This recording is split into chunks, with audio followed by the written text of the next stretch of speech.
সংসদেই প্রধানমন্ত্রী উত্তর দিছে যে এদেরকে আপনি বসায় বসায় কি শুধু অলঙ্কার হিসেবে রাখবো, তারা উন্নয়নের কাছে যেন রাখতে পারে, এই জন্য আমি আমার দলের বিরুদ্ধে দিছি।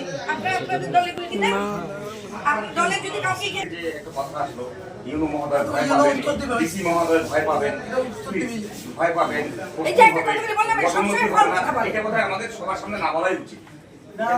তারপরে কেমন করে ডিসি মহোদয়, এমপি ইউনো মহোদয় কিংবা সেনারের তারা কিভাবে আরে সহ্য করে ভুলটা তো ওখানেই হচ্ছে, এই জন্য কোশ্চেন ভুলটা তো ওনারাই করছে। তো ওনাকে ওনারা তো মুসলিমের ভয়ে আর এমনি করতে পারে না। 100 বার করো, মুসলিমের ভয়ে আমিও তো ওনারা করছি, করতে পারে না। কিন্তু তুমি তো ওনাকে এইভাবে ওনার জুরিডিকশন এটা এইখানে তুমি বলতে পারো না আপনি ওনাকে ইয়া করবেন কারণ আপনার হাতে ওদের হাতে ইয়া আছে। যদি তাই মনে করো তাহলে সেইভাবে সমাজ সরকারি দলকে সম্মান দিতে হবে তোমার। সম্মান করতেছি তো, বললাম তো। দেখো না তুমি ওনাকে এই কথাটা কেন বললা? আমি পারবো না। না কেন এটা তুমি ওনাকে বলবা? ভালো জায়গায় আপনি না এই না এটা ওনাকে দেখি আমরা দেখি এই, কেউ তো আপনার কথা শুনবেই।